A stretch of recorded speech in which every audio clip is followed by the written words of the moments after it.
안녕하세요, 잉크스입니다. 다들 어떤 필기 어플 사용하고 계신가요? 저는 굿노트 4를 쭉 써오다가 이번에 번들 업그레이드를 통해서 5도 충분히 써보고 다시 4로 돌아왔습니다. 둘 다 장단점이 되게 명확해서 이번 영상에는 4의 장점을 모아서 소개하고 다음 영상을 통해 5의 장점을 모아보도록 하겠습니다. 저에게 주요한 요인으로 작용했던 장점 순으로 소개하려고 하는데요. 먼저 후기를 시작하기 전에 굿노트 5를 최신 버전으로 업데이트해 놓았습니다. 먼저 가장 기본적인 필기감과 관련된 부분을 소개하려고 합니다.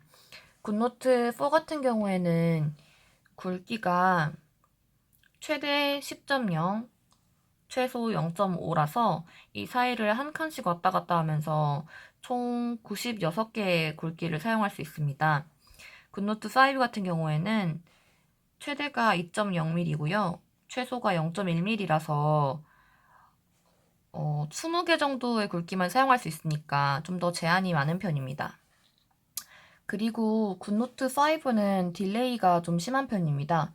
글을 적을 때도 딜레이가 있고 글을 지울 때도 딜레이가 있고요. PDF를 불러올 때도 딜레이가 있습니다. 한번 지우는 걸로 비교를 해보겠습니다. 천천히 지우면 잘 먹히는데 이제 만약에 속도가 빨라지면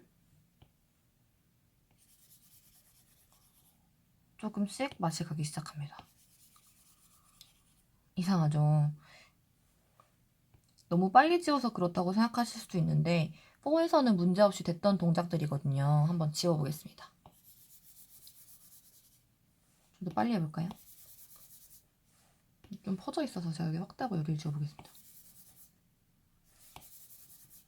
이런 속도의 차이 때문에 4에서 빠르게 했던 동작들이 5에서 안 되니까 굉장히 답답하더라고요.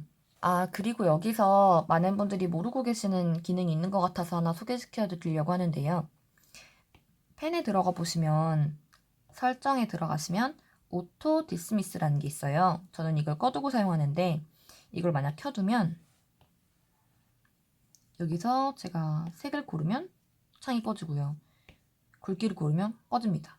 만약에 펜을 다양하게 사용하시는 분들 같은 경우에는 뭐 노란색 굵은 펜을 사용하다가 검정색 얇은 펜으로 돌아가면 이걸 계속 켜줘야 되니까 굉장히 번거롭겠죠. 요거를 비활성화 시켜주시면 그냥 고르시고 끄시고 작성하시고 다시 고르시고 끄시고 작성하시면 됩니다. 그리고 굿노트에 매우 유용한 기능 중에 하나가 이 확대창인데요. 보시면 메뉴 구성이 좀 다르죠. 여기 이 메뉴 같은 경우에는 펜을 선택할 수 있는 메뉴가 빠졌고요. 그리고 되돌리기 앞으로 가기도 빠져서 뭔가를 펜을 선택하거나 지우거나 어떤 동작을 하고 되돌리고 싶을 때 위쪽으로 손을 뻗어야 합니다. 이 기능을 자주 이용하시는 분들은 계속 왔다 갔다 하는 게 좀 불편할 수 있어요. 반면에 이쪽에서는 펜을 자유롭게 색도 골라서 쓸 수 있고 뒤로 가기로 지우실 수도 있고 지우개 버튼도 있습니다. 그렇기 때문에 이 기능을 주로 사용하실 분들이라면 굿노트 4가 더 유용할 수 있습니다. 이건 제가 기능을 다시 점검해 보다가 최초 굿노트에서는 오류가 있었는데 지금은 고쳐진 부분이 있어서 소개시켜 드리려고 합니다. 순서대로 123, 123 이 순서대로 붙여넣은 파일들인데요. 원래는 굿노트 4 같은 경우에는 불러온 순서대로 이렇게 켜켜이에 쌓아지거든요. 근데 굿노트 5 같은 경우에는 그게 안 됐었습니다. 그러니까 좀 랜덤하게 쌓인다고 해야 되나? 이렇게 쌓아놔도 나중에 붙여넣기 하는 게 뒤로 가버리기도 하고 화면상에는 뒤로 간 것처럼 나오는데 나중에 이 파일을 내보내기 위해서 PDF나 아니면 이미지 파일로 보면 또 원래대로 잘 쌓여있기도 하고 그런 버그들이 좀 있었습니다. 근데 제가 확인해보니까 이제는 그 버그는 사라진 것 같네요. 순서대로 잘 쌓이는 것 같습니다. 이 파일을 각각 굿노트로 내보내면 둘 다 확장자가 굿노트가 되거든요. 근데 신기하게도 4에서 작성한 문서는 5에서 호환이 되는데 5에서 작성한 문서는 4에서 호환이 안 됩니다. 제가 그걸 확인하기 위해서 이렇게 뭐 이미지 몇 개 붙여놓고 글씨를 써봤는데요. 그럼 각각 내보내 보겠습니다.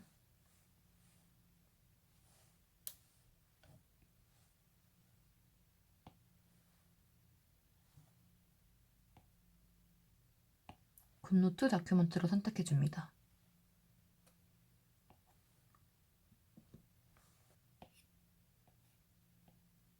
굿노트 5로 가볼게요.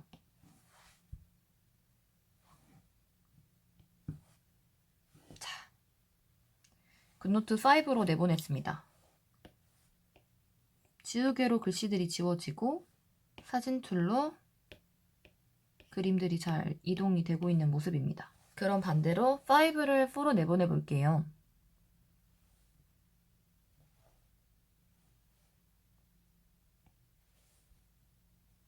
굿노트로 설정해 주시고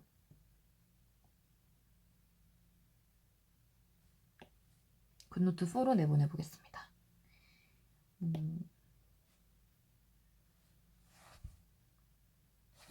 아무 일도 일어나지 않습니다. 내보내지지가 않았어요. 확인하셨던 것처럼 4에서는 5로 넘어가는데 5에서 작성한 건 4로 넘어가지 않습니다.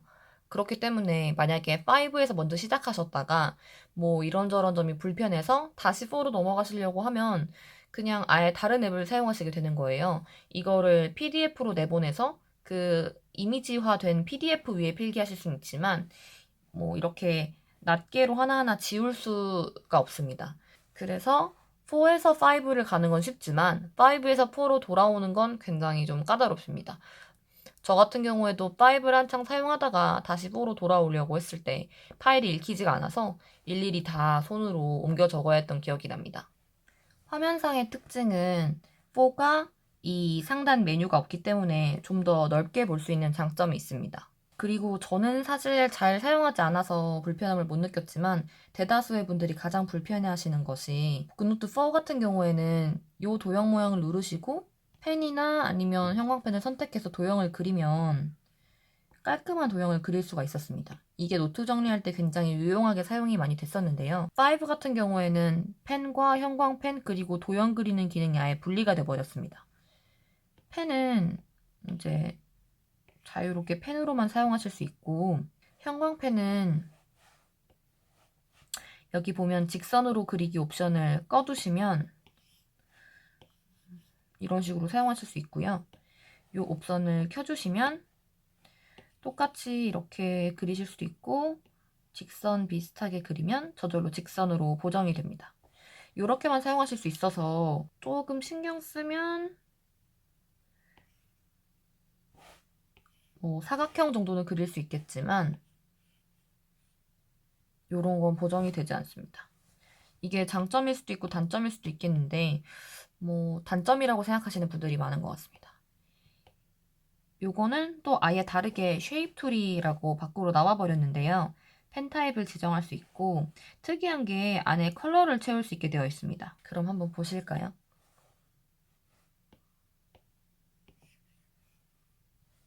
요렇게 만약에 다이어그램 같은 거 작성하신다거나 요런 블럭들을 많이 작성하실 일이 있으면 유용하겠죠? 또 은근 불편할 수 있는 점이 하나 더 있는데 이렇게 손으로 지워지는 노트 4와 다르게 노트 5는 손으로는 지워지지 않습니다. 그리고 올가미 툴 같은 경우에도 올가미가 되는데 얘는 안 돼요. 펜으로만 해야 됩니다. 저 같은 경우에는 펜을 두고 남아서 정말 급하게 손으로 아무거나 쓰고 뭐 이렇게 좀씩 옮기고 그럴 때가 있는데 5에서는 그게 안 되는 거죠. 다음으로는 즐겨찾기 기능입니다. 저 같은 경우에는 좀 짧은 책 같은 거를 스캔해서 이 위에서 필기하고 사용하기도 하거든요.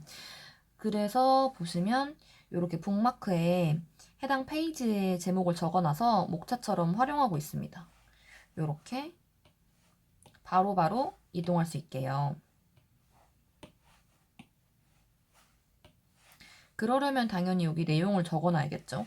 이게 아니더라도 전체 페이지 중에 유용한 부분을 이렇게 마크해서 쓰시는 분들이 많은 것 같습니다. 굿노트 5 같은 경우에는 보시는 것처럼 요렇게 선택은 할 수 있지만 이 북마크 즐겨찾기 메뉴에서 어떻게 제목 지정이 안 됩니다.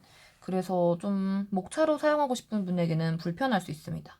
만약에 이 즐겨찾기가 굉장히 많아지면 이 작은 썸네일로는 뭐가 뭔지 알 수가 없거든요. 노트 4와 5가 굉장히 다양한 장단점을 가지고 있지만 제가 4로 돌아가는데 가장 주요한 요인이었던 것은 바로 백업 기능이었습니다. 저는 그 애플 제품을 아이패드 하나 사용하고 있거든요. 나머지 노트북이나 핸드폰은 다른 메이커를 사용하고 있는데 그러다 보니까 요렇게 백업이 그냥 일순간만 딱 백업이 되고 오토 백업이 안 되고 그 다음에 백업 자체도 아이클라우드만 쓸 수 있는 게 굉장히 불편하더라고요.